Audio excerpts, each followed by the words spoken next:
자, 그러면 첫 번째 이슈가 끝났고 두 번째 이슈 가보도록 하겠습니다. 자, 2차 전지 섹터 다들 아실 겁니다. 작년 같은 경우에 정말 2차 전지 섹터 주목을 많이 받았었는데요. 세계 전기차 침투율이 5, 6% 수준으로 이제는 성장이 본격화되는 개화기에 접어들었다고 보시면 되는데 최근에 완성차 기업들이 반도체 공급난 속에서도 전기차 생산을 우선적으로 검토하겠다는 소식이 들려왔는데요. 이렇게 되면 2차 전지 또 각광을 받을 수 있을 것 같거든요.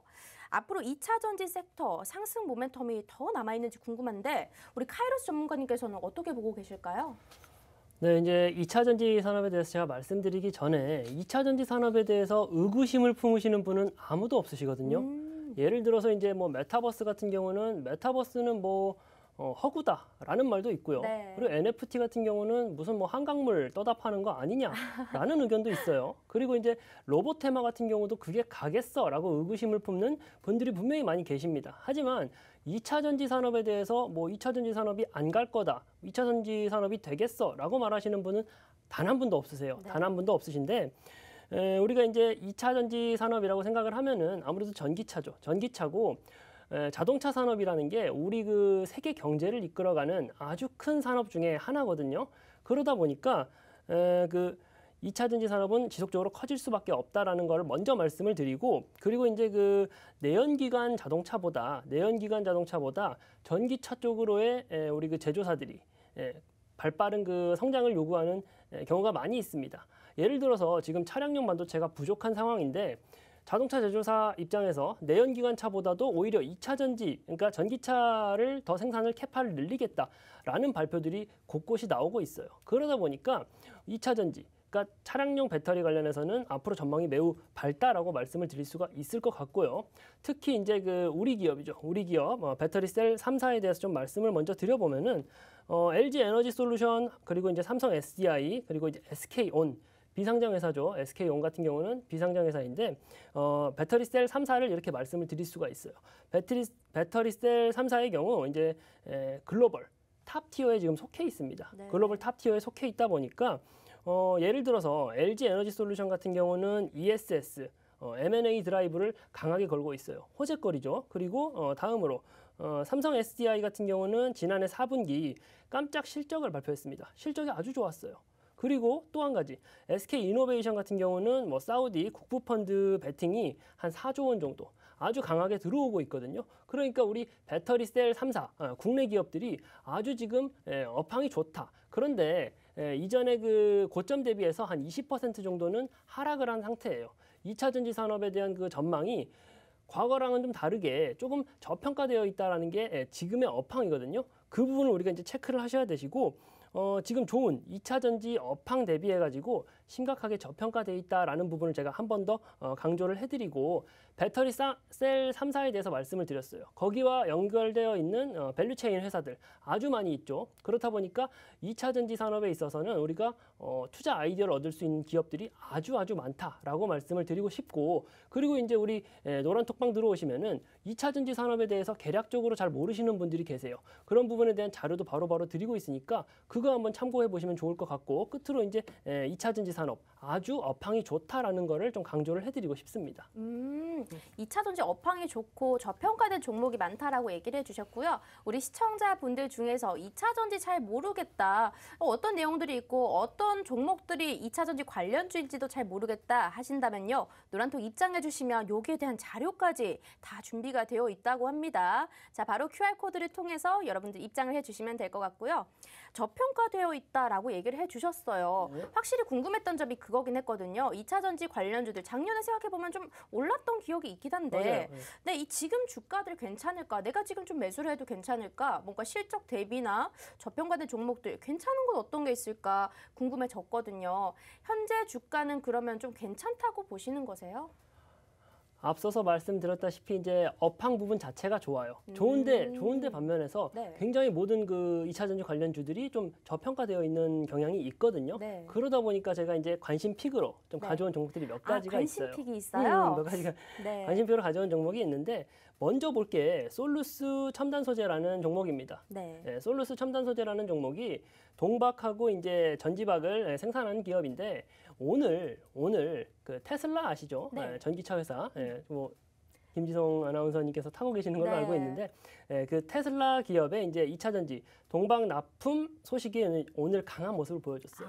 강한 모습을 보여줬는데 일단 차트 한번 좀 봐볼게요. 또 일단. 테슬라가 간밤에 한 5% 올랐거든요. 맞습니다, 그래서 맞습니다. 영향을 또 받은 것도 있을 수 있어요. 맞습니다. 네. 거기에 이제 수주 소식까지 있다 보니까 오늘 음봉을 좀 크게 보이는 모습을 보였는데 네. 지금 솔루스 첨단 소재를 우리가 이제 관심 종목으로 두어야 될 것은 맞아요. 맞기는 한데 기술적인 지표로 봤을 때 오늘 그 테슬라발 이슈로 인해서 잠깐 흔들렸다 뿐이지 우리가 이것을 좀 지금서 기술적으로 봤을 때 좀 매수 시그널이 나왔다라고 보기는 좀 어려운 부분이 있어요. 그러다 네. 보니까 솔루스 첨단 소재 우리가 분명 관심 종목으로 담아두기는 해야 되는 종목은 맞습니다. 맞는데 지금 당장 좀 급하게 들어가기보다는 관심 종목으로 좀 편입을 해두고 매수 시그널이 나올 때 기술적으로 매수 시그널이 나올 때 그때 한번 좀 공략을 해보자라는 말씀을 드리고 싶고 그리고 이제 또 다른 종목도 한 가지 가져온 게 있거든요. 네. 다른 종목도 가져온 게 있는데 에코프로비엠.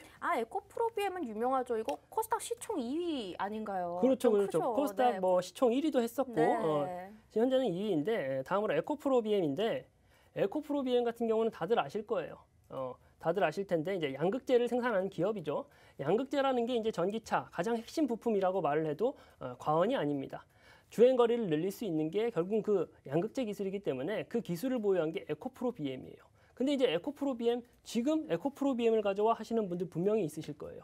분명히 에코프로비엠 같은 경우가 악재 소식이 몇 가지가 있습니다. 한 가지가 이제 충북 오창의 공장 화재 소식이 있었어요. 네. 공장의 화재 소식도 있었고 이 부분 정말 문제입니다. 내부자 거래 수사로 인해 가지고 지금 내부 정보를 이용해 가지고 좀 주식에 안 좋은 영향을 미친 부분이 분명히 있습니다. 분명히 있는데 물론 그 ESG 준법 경영 관련해 가지고는 좀 지탄을 받아야 마땅한 내용이기는 합니다. 그렇긴 한데 우리가 조금은 냉정하게 에코프로비엠의 주가만 놓고 좀 한번 살펴볼게요. 차트를 한번 봤을 때 지금 악재 소스로 인해서 악재 재료로 인해서 하락을 한 다음에 계속 눌림목 구간을 버티고 있는 중이에요. 여기서 지속적으로 하방이 나올 것이냐 저는 그 부분에 대해서는 아니라고 생각을 해요. 오늘 에코프로비엠 그 주가를 올린 그 주체가 네. 외인하고 기관이었습니다. 만약에 우리 그 악재 재료로 인해서 급락장이 계속 이어질 거다 하면은 지금 수급이 이렇게 들어올 수가 없어요. 2차 전지 섹터에 대해서 제가 전반적으로 말씀을 드렸어요. 2차 전지 아주 저평가되어 있다. 그 안에서 에코프로비엠 같은 종목 지금 가격적 메리트가 너무 좋습니다. 너무 좋다 보니까 우리가 마음 편하게 진입할 수가 있는 거죠. 이 종목 같은 경우는 내일 뭐 시초가로 덤벼봐도 괜찮을 거라고 생각을 하고요. 네. 그리고 이제 조금 더 정밀하게 우리가 좀 에코프로비엠을 공략을 해보겠다. 내가 좀 에코프로비엠에 가지고 있거나 좀 관심이 많다 하시는 분들은 저희 노란톡방 들어오셔가지고 같이 공략을 해보면은 에코프로비엠으로도 아주 좀 웃을 수 있는 결과를 만들어낼 수 있지 않을까 이렇게 두 가지 종목 좀 가져와 봤습니다. 오늘 두 전문가님들 관심 종목 지금 일단 두 가지씩 보여주셨어요. 해운 관련해서는 대한해운과 HMM 그리고 또 2차 전지 관련해서는 솔루스 첨단 소재랑 에코프로비엠 말씀을 해주셨는데 근데 관심 종목이라는 게요. 이 관심 종목들 중에서 우리가 선택적으로 들어가야 되는 종목이 또 따로 있을 거 아니에요. 그렇죠. 그럼 여기 종목들 중에서 오늘의 또 히든 종목이 나올 수 있는 건가요? 날카롭네요. 네. 맞습니다. 오늘 그러면 요 종목들 중에서 한 몇 가지 정도 생각을 해보고 계세요? 일단 뭐 네. 저는 조금 더 또 가지고 나온 종목 더 더 있긴 있었어요? 하거든요. 있긴 한데 네. 모든 종목이 히든 종목이 될 수 있지만 그래도 우리가 또 계좌가 모든 포트를 담을 수 없기 때문에 저는 2개에서 한 1.5개 정도라고 표현을 하겠습니다. 2개에서 1.5개 예. 알겠습니다. 여러분들 지금 관심 종목 더 남아 있습니다. 요 관심 종목들 전체적으로 총합해서 이 중에서 히든 종목이 나갈 겁니다. 여러분들 여기서 알려드리지 않는다고 걱정하지 마시고요. 노란톡 들어오시면요. 종목명 알려드릴 거고 왜 여기서 확실하게 대답을 해주지 않느냐. 여러분들 혼자서 들어가기 어렵기 때문입니다. 오늘 시장만 생각을 해보세요. 이런 전쟁 속보 떴을 때 내가 가지고 있는 계좌 이런 종목들 모두 다 마이너스로 가고 얼마나 놀라셨어요. 그럴 때 대응하려면요. 노란톡 안에서 전문가님들 말씀을 듣고 좀 마음의 안정도 찾고 괜찮은 종목으로 매수를 한다면 절대 이런 시장에도 흔들리지 않습니다. 자, 입장하실 수 있는 방법 알려드릴게요. 시간이 이제 10분 남았으니까 빠르게 들어오셔야 됩니다. 자, 노란톡 메신저 입장하실 수 있는 방법은 먼저 문자 메신저 가능합니다. 문자 샵 3989번 눌러주시고요. 프로핏 세 글자만 보내주신다면 링크 보내드릴게요. 그리고 오른쪽 하단에 또 네모난 QR코드 여기 보이시죠? 휴대폰에 기본 카메라 어플 켜주시고 여기 갖다 대기만 한다면 바로 입장 가능합니다. 여기 이 보이는 화면으로 들어오셔야지 오늘 나갈 히든 종목 받아보실 수가 있어요. 저희 지난주에도 나간 종목들 3개 모두 지금 합해서 거의 20% 정도 수익을 보이고 있는 상태입니다. 어려운 시장에서도 수익 날 종목은 납니다. 그 종목을 찾아내는 게 전문가님들의 일인 거고요. 여러분들은 아주 믿고 따라와 주시기만 한다면 계좌 마이너스인 거 플러스로 만들어 보실 수 있습니다. 자, 그러면 마지막 이슈 빠르게 넘어가 보도록 할게요. 네네네. 지난주에도 좀 하긴 했지만 이제 코로나가 9만 명을 넘어섰고 그런데 이 와중에 리오프닝주는 빼놓을 수가 없습니다. 맞아요. 지난주 설명을 해주셨을 때도 기억이 나요. 이제는 리오프닝주 무조건 봐야 된다라고 그렇죠. 말씀을 해주셨어요. 네네. 자, 그러면 혹시 매수 타이밍이 언제일까? 지금 어떤 종목을 매수해야 될지 나는 전혀 모르겠는데 매수는 언제 하면 좋을까요? 매수는 리오프닝 관련주 매수는 뭐 당장 내일이 될 수도 있죠. 당장 예. 내일부터도 해야 돼요. 예, 예. 이거 네. 살짝 제가 지금 깜빡 넘어갈 뻔했습니다. 네. 예, 예.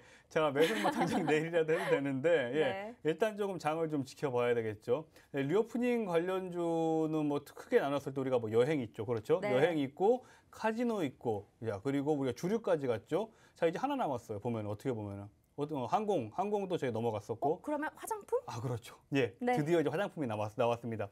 화장품까지 공략 성공한다면 우리 지금 이 방송 보시는 시청자분들은 리오프닝 공략 다 하신 거예요. 그리고 어느 정도 일정 부분은 이 방송 보시면서 따라오셨다면 어느 정도는 수익이 다 나신 거예요. 자, 이제는 화장품 공략할 시기가 왔다. 오. 예. 리오프닝 같은 경우에 금일 또 모더나 CEO가 이런 발언을 했죠. 코로나19 이제는 대유행 종말 단계다라고 말을 한 상태이기 때문에 오히려 적극적으로 리오프닝 관련주 보셔야 되는데 우리가 기타 업종들은 이미 다 봤고 나머지 남은 화장품 업종을 같이 조금 공략해 보셨으면 좋겠다라고 생각합니다.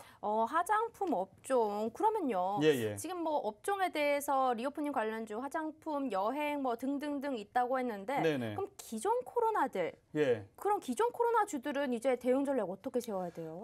일단 그 부분이 상당히 좀 문제인데요. 네. 저 이렇게 생각합니다. 이제 제약 바이오 기업종에서는 우리 코로나 백신, 코로나 치료제 말고요. 코로나 백신만 이 백신에 어떻게 보면 모멘텀으로 움직였던 종목들은 조금 비중을 축소하셔야 된다. 하지만 이 코로나19 말고도 기타 파이프라인을 많이 가진 종목들이 있습니다. 신약 개발을 계속적으로 하고 있고 현재 뭐 복제약, 제네릭도 계속적으로 나오고 있고 자 이런 종목들은 뭐 가져가셔도 된다. 코로나의 이슈가 끝나도 그 종목들은 매출과 성장성을 우상향할 그런 기업들이기 때문에요. 자 그리고 치료제 있죠, 치료제. 네. 치료제는 지금까지는 또 경구용 치료가 아직까지 남았죠, 그죠? 경구용 치료제가 국내 기업에서는 아직까지 2상, 3상을 통과해서 뭐 출시한 아직 제품이 없습니다. 자, 이쪽 향으로는 한 번 정도는 더 상승이 나와줄 수 있어요. 그렇지만 비중은 축소하셔야 된다. 자, 나머지 하나는 이제 진단킷이죠. 진단킷인데 자가 진단킷이 지금 어떻게 보면 1인당 구매 제한이 있죠. 구매 제한이 있기 때문에 자가 진단킷 관련해서는 한 번 정도 더 시세가 나와줄 수 있지만 이 부분도 비중을 확대할 시기는 아니다. 비중을 축소하셔야 된다. 어쨌든 이 코로나 관련주들은 지금부터는 점차적으로 비중을 축소하는 게 저는 맞다라고 보고 있습니다. 진단 키트는 한 번 더 좀 마지막 불꽃을 태울 수 있겠지만 그렇죠. 나머지 종목들은 오히려 리오프닝 이쪽으로 좀 비중을 많이 실어야겠다. 맞아요. 그러면 이제 리오프닝 관련 또 화장품 얘기도 해주셨는데 네네. 관심픽 준비가 되었다고 하니까 예, 예. 좀 설명을 해주시죠. 자, 지난 방송에 말씀드렸던 화이트진로 파라다이스 잘 갔죠, 그죠? 네. 생각보다 잘 갔어요. 네. 그리고 우리 시청자분들, 자, 저 사람은 지금 이 방송 나와서 화이트진로가 웬 말인가 하시는 분들도 분명히 있었을 거예요. 예, 상당히 시장에서 이렇게 조금 어떻게 보면 소외받는 종목군이거든요. 네. 많이 우리가 이게 방송에서 추천을 해주는 종목은 아니에요. 자, 오늘도 또 그만한 종목을 가지고 나왔습니다. 자, 종목 하나 봐볼게요. 콜마 B&H입니다. 콜마 B&H요? 예, 콜마 B&H요. 오. 콜마 B&H인데 자, 오늘 뭐 주가 움직임 보자면은 거의 10% 가량 상승 마감을 한 종목인데요. 네. 10% 가량 상승 마감을 한 부분도 상당히 고무적인 일이지만 어쨌든 이 콜마 B&H 같은 경우에는 금일 자, 외국인과 기관이 개인의 매물을 싹 사주면서 금액 10% 정도 상승 마감을 해놓은 상태란 말이에요. 자, 개인의 매물을 싹 가지고 왔다는 건 앞으로 추가 상승 여력이 더 있다라는 겁니다. 자, 콜마 B&H 같은 경우에는 이제 화장품 그리고 건강기능식품 ODM 전문인데요. 어떻게 보면은 뭐 위탁 생산이라고 봐야죠. 자, 화장품 관련주는 브랜드주가 있고 ODM 관련주가 있습니다. 자, 저는 오히려 지금 시기에서는 브랜드보다는 위탁 생산하는 ODM 관련주가 더 좋다라고 보고 있고요. 콜마 B&H 오늘 우리가 조금 움직임을 한번 살펴볼게요. 차트 보시게 되면은 금일 종가 라인이 34,700원 라인에 형성을 됐는데요. 뭐 아직까지도 위쪽에 저항대는 37,000원 정도 라인은 가야지 이 종목은 좀 강하게 저항이 걸릴 종목입니다. 근데 워낙 오늘 수급이 좋았기 때문에 네. 이 종목 상당히 저는 좋다라고 보고 있고 오늘 10% 정도 상승이 나왔기 때문에 이 방송 꾸준히 보신 분들은 아시겠지만 내일 추격 매수를 가는 것보다는 오히려 한 템포만 쉬어가면 더 좋은 매수 타이밍이 나와줄 수 있거든요. 자, 그러니까 한 템포 정도 쉬면서 좀 같이 대응해 보시면 좋겠다라고 네. 보고 있고요. 확실히 보니까요, 종목들이요, 무조건 좀 외인 기관이 좀 받아주는 그런 종목들을 좋아하시네요. 저는 그래요. 네, 예, 예. 그리고 시가총액이 작지 않아요. 맞아요. 시가총액이 살짝 작으면 급등이 나올 수는 있지만 위험할 수는 있거든요. 예. 안정적인 것도 좋아하시고 그렇죠. 우리 시청자들이 정말 좋아할 만한 종목으로 들고 와 주시네요. 네네. 그러면 두 번째 종목은 어떤 게 있을까요? 두 번째 종목은 코스맥스입니다. 코스맥스. 예, 코스맥스인데 네. 코스맥스 역시도 이제 코스맥스는 글로벌 ODM 기업입니다. 이 종목 같은 경우에는 동남아, 미국, 뭐 전 세계 주요 지역의 공장 및 법인을 보유하고 있는 종목인데요. 금일 같은 경우에 대략적으로 7% 정도 상승 마감이 나왔습니다. 자, 이 종목 같은 경우에는 오늘 개인의 물량을 외국인이 다 가지고 오면서 7% 정도 상승 마감을 해놓은 상태거든요. 자, 공교롭게 이 종목 오늘 이 87,000원, 9만 원 바로 직전에 종목이 스탑이 됐는데요. 자, 우리가 좀 차트 한번 보시죠. 빠르게 한번 볼게요. 차트 보시게 되면은 제가 네모칸을 하나 쳐드리겠습니다. 우리 시청자분들 보기 편하시라고. 자, 차트 보시게 되면은 자, 이 부분이죠. 자, 이 부분 제가 네모칸 쳤습니다. 자, 오늘이 주가가 걸렸던 이유는 자, 지난 11월 30일 그리고 지난 12월 2일단에 지지했던 라인에서 오늘 저항이 걸린 겁니다. 자, 그렇다면은 지난 우리가 11월 말 12월 초 이 라인에서 지지받고 주가는 10만 5천 원까지 뻗어줬단 말이에요. 그렇죠? 자, 그렇다면은 지금 또다시 이 9만 원 초반단, 이 8만 원 후반단에서 주가가 걸렸단 말이에요. 자, 그렇다면은 우리 시청자분들 내일 이 종목이 이 라인을 내일 못 넘더라도 다음 주 이 종목이 이 8만 원 후반단을 넘고 이 라인을 지지세로 전환을 시킨다면은 주가는 보통 과거의 패턴을 따라가게 됩니다. 그렇기 때문에 다시 한번 10만 5천 원까지 뻗어줄 수 있다라고 보고 있고 이 코스맥스라는 종목 역시 오늘 많이 올랐기 때문에 내일 추격 매수를 하는 것보다는 우리가 조금 더 좋은 매수 타이밍을 같이 한번 노려보는 게 좋다라고 보고 있습니다. 알겠습니다. 자, 오늘 시장에서요, 정말요, 개인들이 공포 심리가 극대까지 올라가면서 모두 다 매도 물량으로 나오는 그런 추세 가운데 외인과 기관이 좀 사들이는 그런 종목들이 있었습니다. 그런 종목들 가운데 좀 안정적으로 올라갈 수 있는 종목으로 오늘 관심픽 총 6개가 나왔는데요. 그러면 대표님, 네네. 이 6개 중에 한 1.5개, 2개 정도를 히든 종목으로 주실 수 있다는 거죠? 이 6개 종목을 순차적으로 공략을 할 예정인데요. 네. 당장 내일 그리고 다음 주 월요일 선제적으로 우리가 타격 공략을 할 종목은 최대 2개에서 최소 1.5개라고 저는 표현하고 싶습니다. 그러면 조금만 예. 더 힌트를 주세요. 여기 지금 총 한 3가지 섹터로 나눠볼 수가 있잖아요. 예. 화장품, 해운, 또 뭐가 있었죠? 이제 2차 전지. 그렇죠. 요 3개 중에서 예. 어느 걸 가장 좀 선호하실까요? 저는 네. 현재로서는 해운도 한 번 정도 크게 파동이 갔죠. 네. 화장품이 이제 들어왔단 말이에요. 네. 조금 더 힌트를 드리자면 화장품 쪽. 왠지 말씀을 하실 때도 화장품에서 조금 더 빙그레 웃어주셨어요. 예. 네, 여러분들 지금 오늘 나간 종목 총 6개입니다. 이 가운데서 히든 종목 나갈 거는 한 1.5개에서 2개 정도예요. 그런데 지금 종목명 확실하게 알려드리지 않았지만 노란톡 들어오시면 종목명, 매수가, 매도가 다 알려드리고 있습니다. QR코드를 통해서 입장해 주시면 될 것 같고요. 저희 디톡스탁 오늘 준비된 내용은 여기까지일 것 같습니다. 다음 시간에 또 찾아뵙도록 할게요. 시청해 주신 여러분 고맙습니다.